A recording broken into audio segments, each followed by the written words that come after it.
listen to any claims like the kind that she made, but she made them on a radio show hosted by a guy named Jeff Metcalf, and he was very, very truthful. He wasn't, agenda driven, except his agenda was just about the Constitution and about being truthful, and I like that. Can you imagine an IRS agent actually liking somebody that's truthful and likes the Constitution? But that's why I didn't fit in there very well. Came to find out more later. Anyway, one of the things I wanted to share with you, to just give you some idea about really the scam that the income tax is, there are legitimate functions. Somebody that will tell you that the income tax laws are unconstitutional, I disagree with, and I think anyone that's worth their salt in the tax movement would disagree with it too. What happens is they have laws on the books that are absolutely constitutional, but over the decades, the government, specifically the IRS and the Congress really, have made the public they've conditioned the public to think that these laws apply to everyone. And how many people have actually dug in to all the Internal Revenue Code and the Code of Federal Regulations? Okay. A few, yeah, Larry has. And this would be a crowd of people who, if anybody would try it, it'd be you, right? But it's difficult. They're thick. Where do you get them? It's difficult. You've got your own lives to lead. Anyway, so I want this to be kind of at least an illustration of what a scam is going on here. In the IRS, and this is back when I worked there, they've done some reshuffling of the deck. So, but my position is, if it was a scam in 1997 and 1998, what have they done in the last 10 years to not make it a scam? Anyway, in the IRS, they have a bureau or a division called the Criminal Investigation Division. Can everybody see that? Okay. I don't think I can make it any bigger. But they also have a bureau or division in the IRS called Criminal Investigation. Now, the Criminal Investigation Division, what this is basically just a little flow chart that I put together, a little chart, and it shows that in this section up here, this talks about the Criminal Investigation Division. And down here, we talk about criminal investigation. Try to compare and contrast those two entities, those two divisions within the IRS.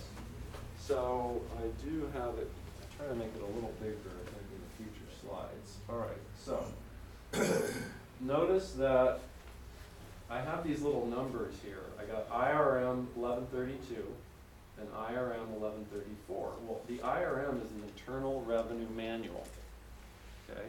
And that is basically the Bible that the IRS agents use to understand what they're supposed to do in their job, okay?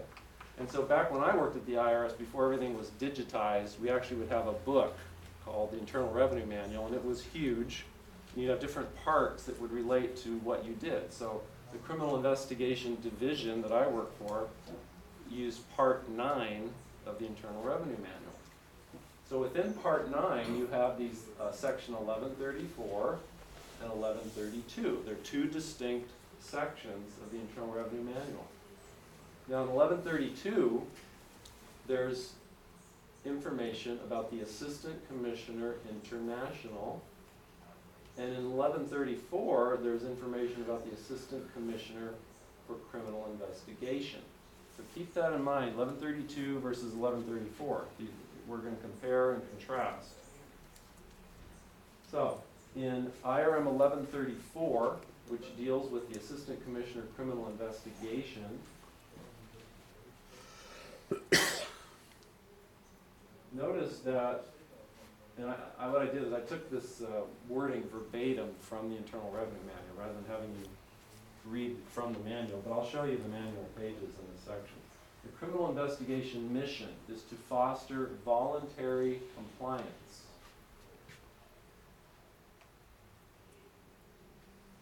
And ensure public confidence through the effective enforcement of criminal statutes relative to tax administration and financial crimes. It accomplishes the criminal investigation mission. Notice how it doesn't say division, it says criminal investigation. Mission of enforcement. by developing and supervising planned periodic visitation programs, nationwide programs, investigations of suspected criminal violations of such laws.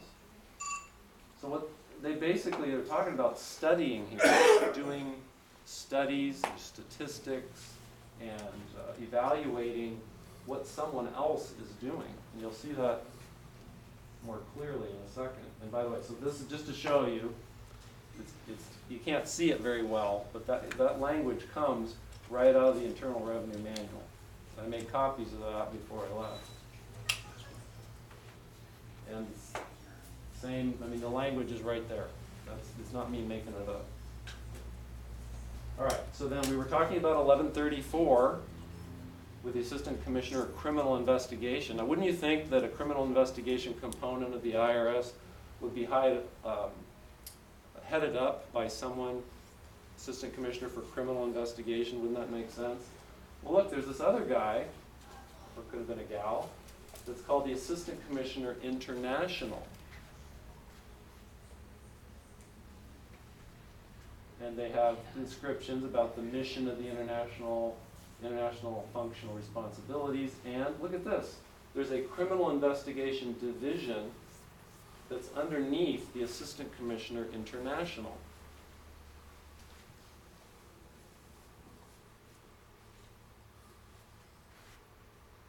And look what they are supposed to be doing. The Special Agents of the Criminal Investigation Division administers the Internal Revenue laws and related statutes as they relate to U.S. citizens residing abroad and non-resident aliens deriving income from sources within the United States.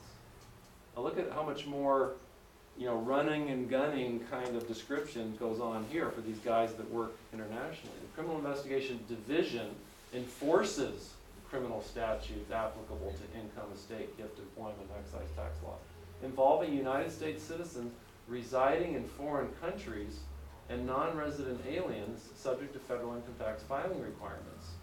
Talk about investigating and preparation. These are like actual hands-on duties that you have going on, but this is under the international component of the IRS.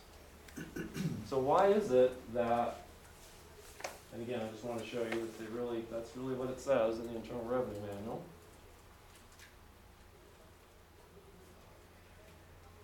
So, inquiring minds want to ask, well, who did Joe actually work for? Did he work for the criminal investigation component or the criminal investigation division component? Well, here is some paperwork from one of my promotions.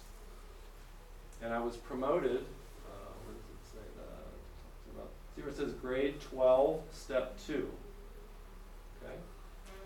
Name and location of positions organization. Okay? Criminal Investigation Division. And I was a criminal investigator. See, it says GS 1811. That's what I mean when I say that an IRS special agent, an FBI special agent, Secret Service special agent, they're all GS 1811s.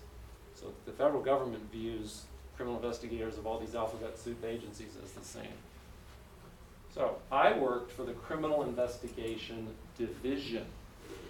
And had I looked at the manual, the Internal Revenue Manual, back when I started, rather than when I was leaving, I might have realized that my function to be legitimate would have been traveling quite a bit over to Italy, maybe take in a Andrea Bocelli concert while I'm there, but actually be investigating Americans who are over there and should be paying their income tax in one way or another. So these are internal IRS manuals and documents and this is just a small slice, and Larry's going to go into this later as well as for more of the jurisdictional reasons why the IRS has to be so careful about creating two criminal investigation components. Now, how many Americans do you think know that went on for decades? It still goes on, but they have reshuffled the deck since the Restructuring and Reform Act in the late 90s. Just so you can see that a little better. Criminal Investigation Division. I worked in the Central California District. All right, so and again, because of time, I've got to fast forward through things. As I mentioned, I spent about 2 years investigating these claims. My entire professional life revolved around the income tax. Before I went into the IRS, I had to earn my CPA certificate, so I was helping clients, preparing hundreds of thousands of tax returns, reviewing them, and realizing that the private sector accountant was a pretty boring job. It took me a while to figure that out. But as you can see with those pictures, I had all these relatives who were having much more fun, or enjoying their careers much more being in law enforcement. So that's why I went in that direction. And I expected to spend a full 20-year career doing that kind of work. But hearing this information on the radio show and then being naive enough to pursue it, try to figure out what was going on, it took me about 2 years of part-time off-duty research. And I talked to many people that you might know in the tax movement. Bill Benson, Bill Conklin, Steve Hempling, who's hosting this event, Larry Beecraft, who you're going to see speaking here, and they were being allowing me to speak with them without saying, "I've been talking with a real IRS agent," giving me time to accumulate all this information and evidence so that I could make my own decision about what the truth was. Well, it came to a point after this 2-year period. It was about January, February of 1999, and I realized that there was so much truth to what I was finding. And again, I didn't create something new. I was simply validating information and research that had already existed for decades. So standing on the shoulders of others, a gentleman talked about Irwin Schiff, the research, the painstaking research that other people have done throughout the decades to try to, blow the trumpet to the American people that, this income tax system is a scam. So I just went out and was trying to validate as best I could. In a nutshell, I gathered together some of the highlights of what I had encountered during that 2-year period and presented it to my supervisors at the IRS. I gave it to my immediate group manager, Bob Guarini, gentleman who actually ended up testifying in my future trial. And then I asked him if he could give it up the chain of command, up to and including the commissioner of the IRS, so that I could get my questions answered.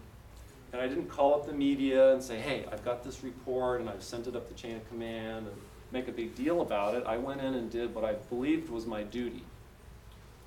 Both, not only just a legal duty, because I'd taken an oath to support and defend the Constitution, because the Treasury rules of conduct are very clear about what you're actually supposed to do when you encounter any kind of fraud, waste, or abuse.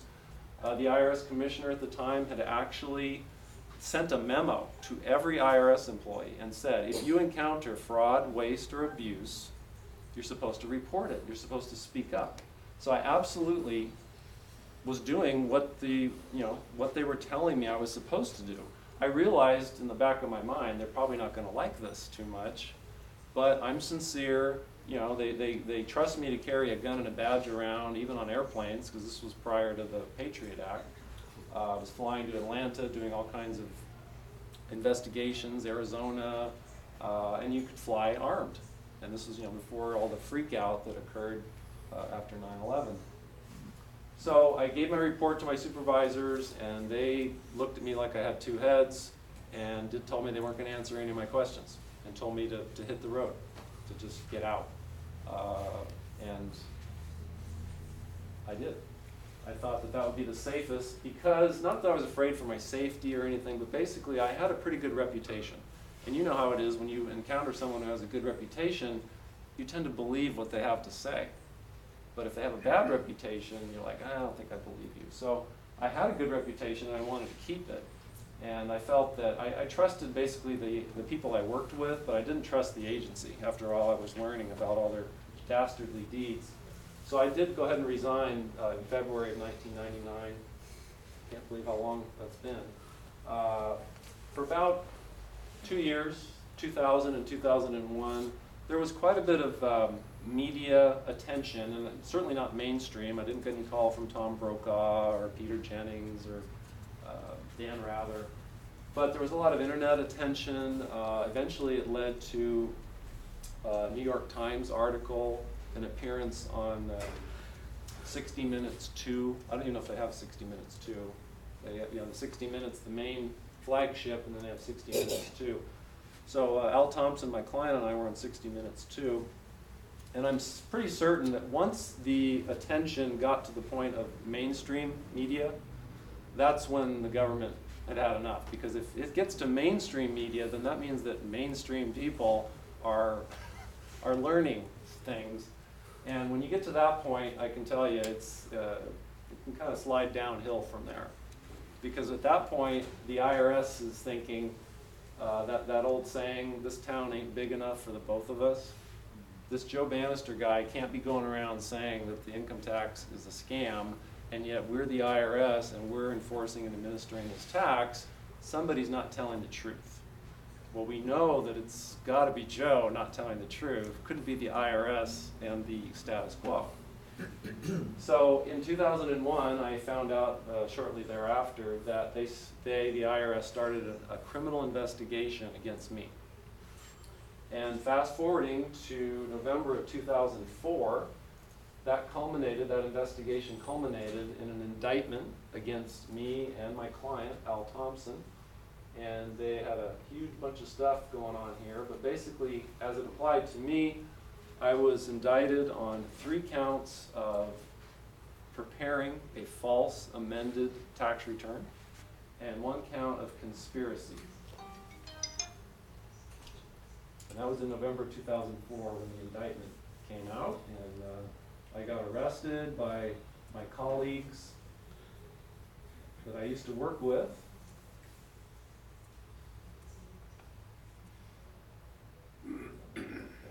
What's kind of funny about the arrest is that when I was working at the IRS, I didn't talk much about my look into the income tax system, but I was very open about my beliefs about the Constitution and specifically the Second Amendment. And so in my cubicle, I had bumper stickers, and you've probably seen them on the road, especially here in Texas. Gun control works, the experts agree, and it's a picture of Mao, Castro, Stalin, and Hitler. There you go. Those are the 4. And similar type bumper stickers. And I had them in my cubicle. So whenever we would go out for training, and our training, remember I showed you that gun with the laser in it. We also had guns that we put a barrel in with soap pellets, and they hurt. And so they would always make me the tax protester in the training. Because if you have any concept of the Constitution, well, you must be one of those creepy tax protesters. So they made me the tax protester and were constantly shooting me with these soap pellets. Because, of course, the scenario would be not to cooperate, because tax protesters and citizens never cooperate. So anyway, when they arrested me, it was almost like just a training scenario. I just went through the same things that I went through. And thankfully, they had real guns then, of course. So, but I just did what I normally do, put your hands out, get cuffed, kneel down. They didn't have to give me any instructions because I was just doing it all automatically. Anyway, as far as the indictment, as I said, I was indicted, charged with conspiring with my client to defraud the United States of America and preparing these false amended tax returns for 3 different years. Well, when you get indicted, it's a good idea to look into how to defend yourself. And so there's not a lot of attorneys out there, and you probably know this, who are competent enough, knowledgeable enough to know about the intricacies of these tax laws and when you're charged with a crime. And many of you may know of a guy named Jeffrey Dickstein. He's been in the tax movement a long time. Well, Jeff said, hey, okay, we got to get going here and defend yourself. I want you to send me all of your research.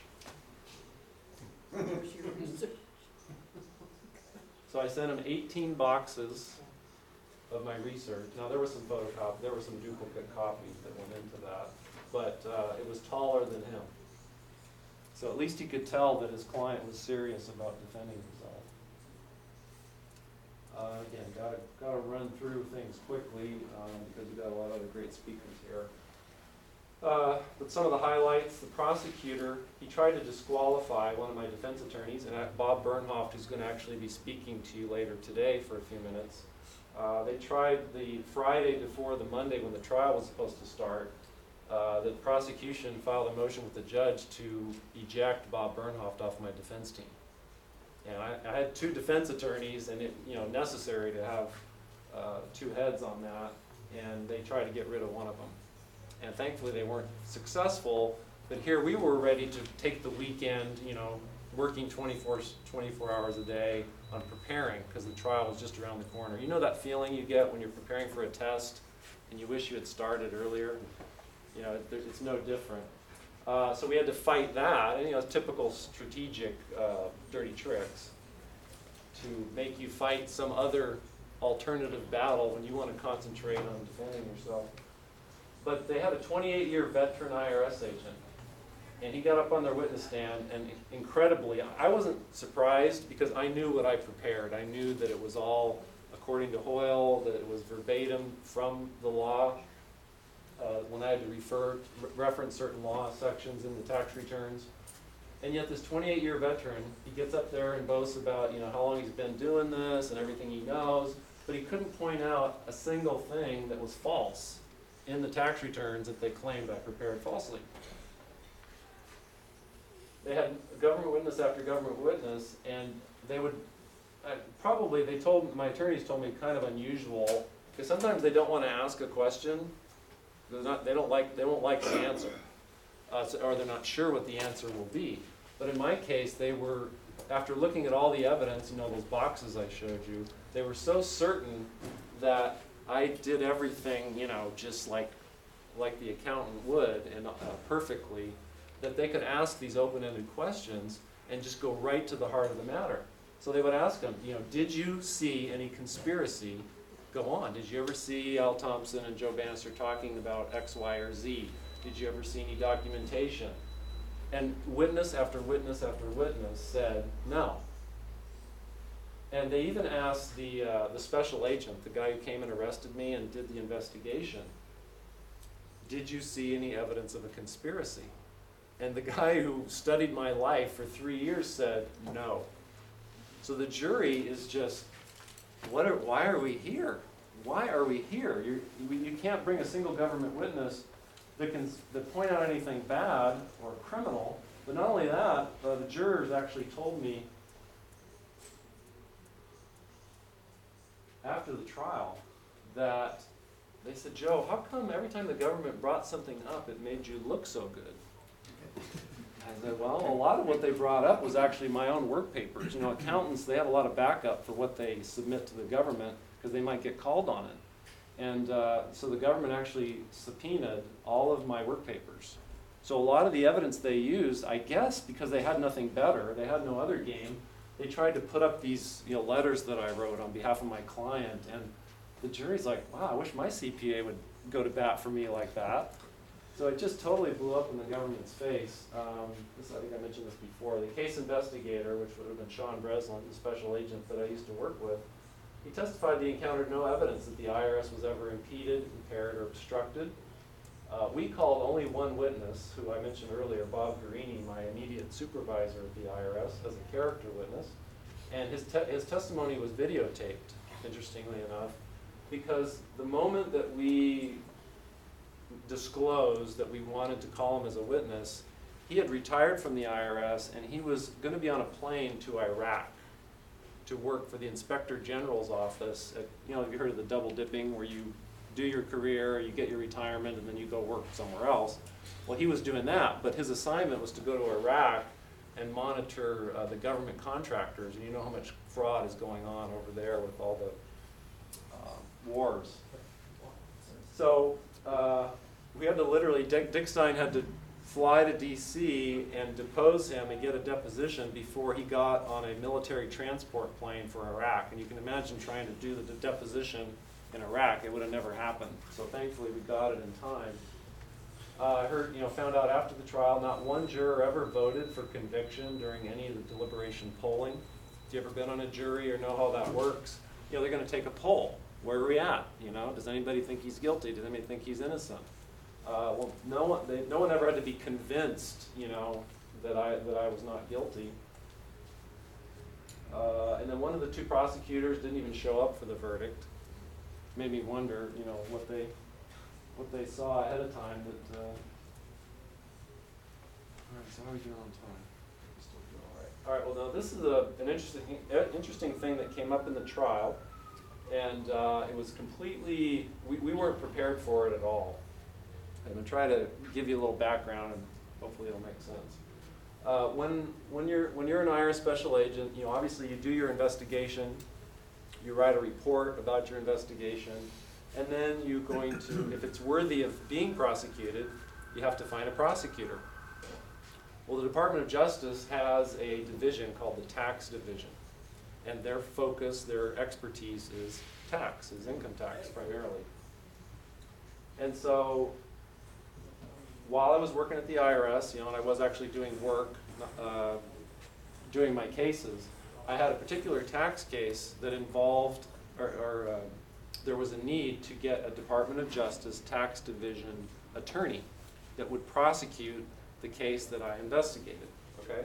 And that guy's name was Tom DeLeonardo. He was the prosecutor on one of my cases while I worked at the IRS. Well, after I left the IRS in 1999, it was about, I think it was in 2001. See how that date on that email says Tuesday, April 17th, 2001. So what Tom is doing here is he's writing a message to his boss.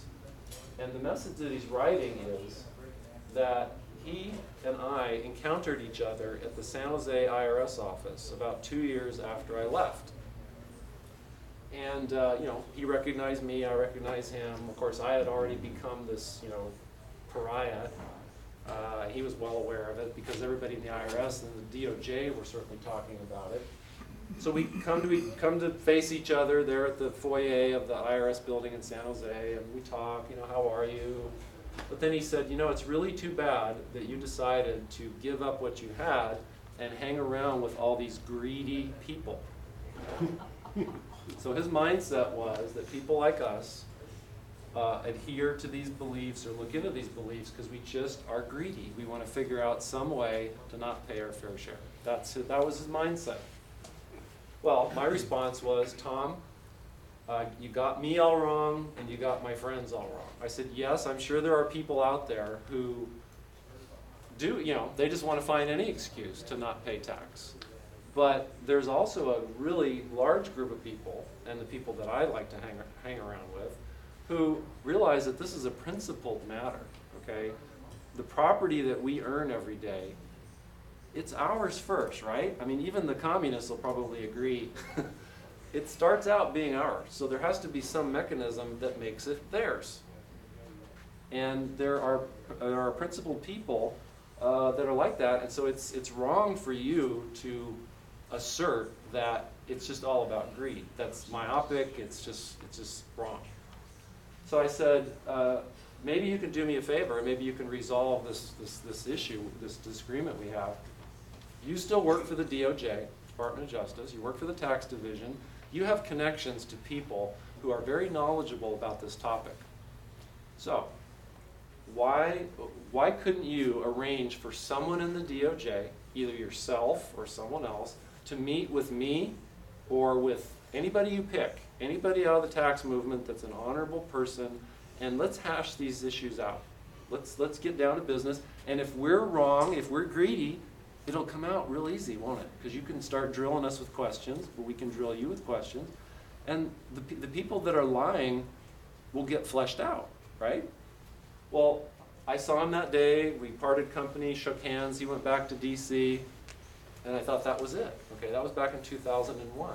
Well, we find out a few minutes before Tom testifies in my trial in 2005 that he had written an email to his supervisor after he and I talked. And he presented to his supervisor, hey, I just met with this Joe Banister guy, and I used to work with him, and he asked if we could arrange for someone in the DOJ to answer these questions. And he basically says here, well, I've got it blown up so you can see it. So Tom DeLeonardo sending it to his boss, Ron Cimino, big wig in the DOJ. But it's kind of funny, some of the things he said.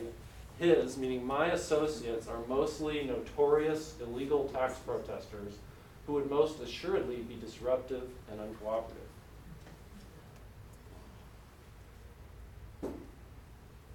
But he also said, if Joe's motives are truly noble and pure, he should be receptive, meaning receptive to an outreach from the DOJ. Because he is currently the most highly publicized member of the illegal tax protester movement, it would serve the government well to show him the error of his views. At the very least, Banister could no longer argue that the government has refused to, quote unquote, show him the law. This is given to us, this memo, this email is given to us 5 minutes before Tom DiLeonardo gets on the witness stand.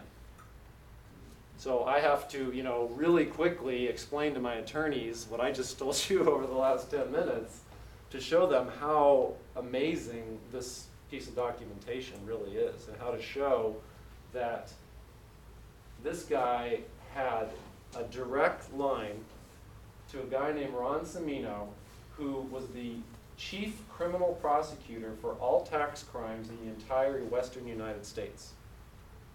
His boss is like a assistant attorney general, and that guy's boss is the attorney general. I mean, it's like straight pipeline to the top. And guess what? Tom wrote this email to his boss, and he copied these two colleagues of his, Melissa and Jennifer. He never got a response from any of them. Nothing. Nothing about, oh, he's a jerk, don't talk to him, that won't work. Just no response. Now what does that tell you?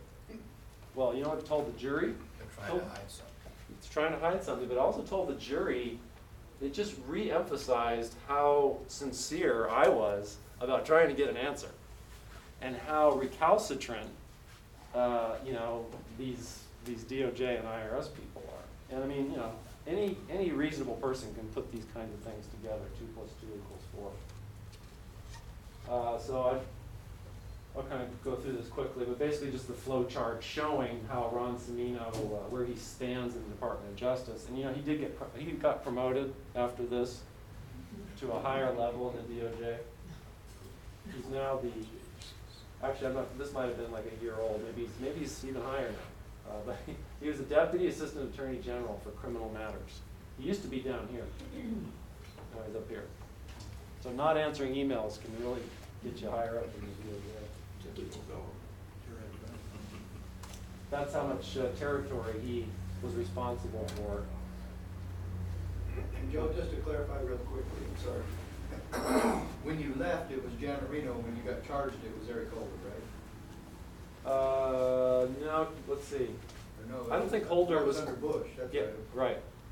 So yeah, Reno was in the Reno was there when you left, and then who was the Attorney General when you got charged? It might have been what was the guy that? Gonzalez. No, before him. The was it White Ashcroft? Ashcroft. I think it was Ashcroft. And of course, I love these pages out of my court documents.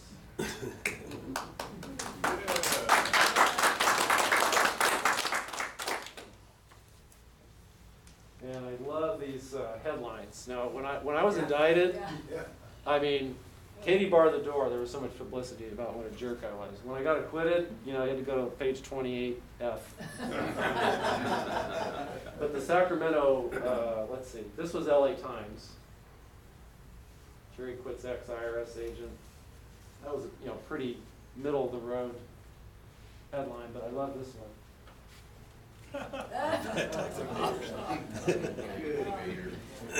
That was the Sacramento Bee. That was the town, this capital of California, where I actually got prosecuted. Right, I think this is working out pretty good because I usually leave a few minutes for questions. But basically, agentfortruth.com or freedomabovefortune.com are the websites. I've got a blog in case you don't like being on lists, but you still want to vicariously be on my email list. You can go to that Blogspot website and see. I don't always update it as often as I should, but you'll see a lot of older emails. So you can actually go to the website rather than getting on an email list. But if you like to join my email list, get a throwdown email address from Yahoo. Call yourself George Bush or something. You can get on there at agentfortruth.com or freedombyfortune.com and get on the mailing list. I haven't gotten to this yet, but I want to have a blog talk radio show where I'm going to try to answer more questions, where people can just call up and say, hey, I got this CP 515 notice. What does that mean? Or I just got a knock on the door from a guy who calls himself a special agent. What does that mean? I'm trying to get to that. Fatima.org, just little interesting information about what was predicted 100 years ago. And how closely what we're experiencing seems to manage that. You can check it out if you like. I think that's it. Yeah. So, do I have an hour, Steve?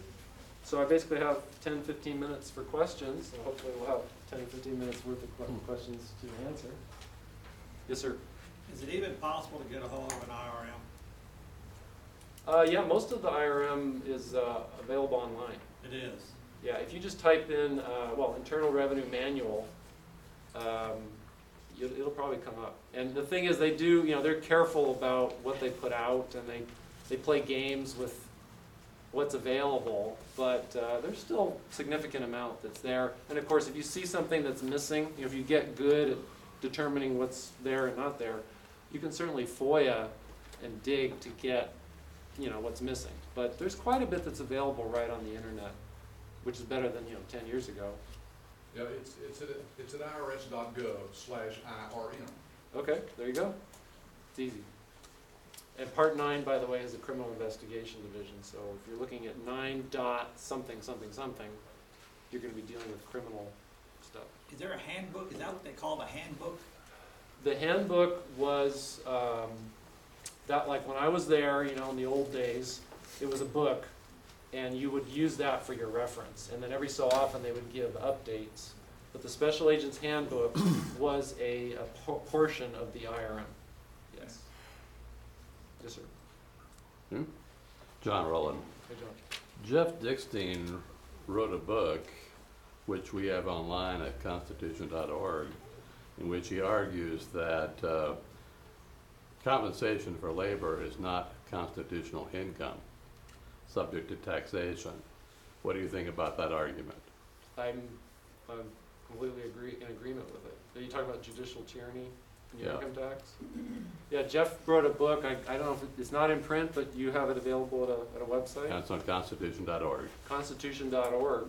I have a copy, and some lucky people have copies of his original book, Judicial Tyranny and Your Income Tax. But Jeff does a great job of walking you through how the IRS is supposed to compute a gain or loss in the Internal Revenue Code, and tells you about the court cases. But the question basically was, the way Jeff portrays or describes that how you calculate a gain, because I don't know how many of you realize or know that the Supreme Court has ruled over and over and over again what income is. The word income is not defined in the Internal Revenue Code. It can't be, because the Congress is the ones who put out the law, right? Well, but the Congress, if they could define any term that's in the Constitution, well, then they could say that, an ounce of gold equals 0. It doesn't equal the, Larry didn't tell you what the amount is, but, so they can't define terms like income, because the word income is used in the 16th Amendment. So, Jeff's book, and if it's available there at constitution.org, did you say? That's great, because he really does a good job. Another place is truthattack.org. The website, the Truth Attack was founded by Tom Cryer and a big group of us who collaborated with Tom. Of course, Tom did the lion's share of the work as far as the Truth Attack website, but there's a place on truthattack.org called the Law Library. And that's also an excellent place to kind of walk you through how, what the Supreme Court really said. There's also I think it's on the Truth Attack website, about it's a rebuttal to the frivolous arguments periodical or publication that the IRS puts out. So if you look up Truth About, frivolous tax arguments, it'll probably take you to the truthattack.org website. Okay, that's- Okay, loaded with questions this morning. Getting on that point right there, they keep talking about frivolous arguments and they're not gonna address it. How do we go back and find the first court case that they're addressing the frivolous argument to? Have y'all ever looked at that? You know, that might be a better question for Larry. As far as, you know, what the courts are doing about the frivolous arguments. I mean, what I can tell you is that the IRS, every time they're gonna find an argument that they don't wanna deal with, they're gonna call it frivolous, okay? And the other problem is that and again, Larry can chime in, or any of the other attorneys, but unfortunately, it's like the entire apparatus relies on the IRS to decide what is or isn't frivolous. That's where it starts. And then, you know, the whole status quo apparatus is like, well, the IRS says it's frivolous, so it must be. And so they don't really do their own independent evaluation. So the best place to go for the latest trends and what's frivolous is to go to the IRS website. And then you can, then from there perhaps, they list out court cases that will show the latest adjudication of those, you know, so-called frivolous arguments. That's the latest one, and the one they already ruled were frivolous. That's the point, though. It's the latest cases that they've already ruled it frivolous, and these cases are just kind of reinforcing what they're already saying, isn't it? Right. I mean, they love, you know, there's also this process, and the attorneys can speak to it better, about if they find a case where they can, you know, get appellate case law that will basically screw everybody else, you know, by calling some argument frivolous, they'll go to some case where it's a pro se litigant who isn't, you know, nothing against, I've done my own pro se stuff, but people who will kind of get into an arena that they're not armed and ready, prepared for, and then they end up getting squashed, and then there's bad case law. And that, then the attorneys who are in the tax movement, the honorable ones, have less to work with, because there's this constant thing going on where we may even come across really powerful information, but we're almost afraid to disseminate it because, you know, Idiots get hold of it, yeah, idiots get a hold of it. Okay, you said that, I didn't. So, I'm involved, obviously, in a case right now with the IRS, and they send me letters, I send them letters back. Okay, and some of the letters I get back are so off point. Where do they come up with I guess what I'm looking at is they're bound, they can't just pull this off the top of their head. There's gotta be some instructions they're following as to what letters they send in sequence to somebody. yeah. Yeah, it's, if you send anything outside the mainstream at all, you're gonna get some monkey at the service center who's gonna just send you the, you know, why do I have to pay my taxes pamphlet. That's generally the start. And then if you keep it up, then they'll ramp up, but they're just following some dance card, you know, that their supervisors gave them. They're not making any independent thought whatsoever. So I don't really get in. I used to get into, you know, tit for tat and writing them and just, you know, but I don't really do it much anymore, because you're just dealing with dolts, you know, people that they're just following some script. And if you're really trying to build a record, you know, of showing sincere inquiries and that kind of thing, that could still be a benefit. But, you know, sometimes the more you attract attention to yourself, the more likely that they might say, maybe we should prosecute this guy or this gal. So it's a facts and circumstances type thing. You got to be careful, because sometimes you might, you know, be sorry that you attracted so much attention to yourself. If you're ready to fight, fine. But I think, as I've showed you, you know, they can pull out a lot of fangs when they want to. So you may want to reflect on how much dialogue you're going to have with, you know, idiots, like you call them. Anybody else? I was gonna say that, in my experience, every letter that I've ever written them, they have never responded once. All they do is send out another form letter, and I'm in tax court right now, and they've told the tax court that I've never responded to any of the things that they've ever sent me. And I got loads of letters that I've sent them. Yeah. Never addressed one issue, ever. Yeah. So they're liable to tax court. And of course, then but even if they address, if the tax court is gonna have such a narrow, you know, what arguments you can talk about, but that's another difficulty. Anyone else? John? Okay, well, I got to watch an interesting trial conducted here in Austin, in which Larry was, of course, representing the defendant. And one of the things I was struck by, I knew about it before, but it's really hits you when you see it in action. Every time that Larry or Mac tried to introduce evidence to support their defendant's position, it was always an automatic objection, misstatement of law, infringes on the prerogative of the judge to say what the law is. And it was always sustained. They couldn't make any argument. And then, when the judge read the instructions to the jury, he read not out of the statute, not out of the regulations, out of the instruction manual, and told the jury that's what the law was. And the jury didn't know the difference. They don't know the difference. So what is it gonna take to get this technique not to work? Did everybody hear the question? You know, again, the attorneys were going to do a lot better job of answering that. I can tell you from my own case that what Dickstein and Bernhoff did was they said, okay, well, at least that we're going to apply that rule equally. Because the government, it's pretty typical that the prosecution will talk about the law all day long, right? You know, their version of the law or how they interpret the law, but the defense can't ever do that. So what Dickstein and Bernhoff did is they go, okay, well, what's good for the goose is good for the gander. They would object every time the government would talk about the law. And that destabilized the government quite a bit. Now, of course, that was a trial that was 6-7 years ago. So, you know, they're very good at adapting and changing their spots and you know, moving forward and studying us like we're little lab rats. But anyway, that was one technique that was used, and it worked effectively. Because then Dickstein would jump up and say, objection, Your Honor, you know, he's talking about the law, and it would just like, the prosecutor would just get so flustered. And that was part of the enjoyment of the trial, if there ever was any. Sir in the back, you had a question? I guess not. Okay. Well. Yes, sir. Is the IRS an agency of the United States government? That's a Larry B. Kraft question.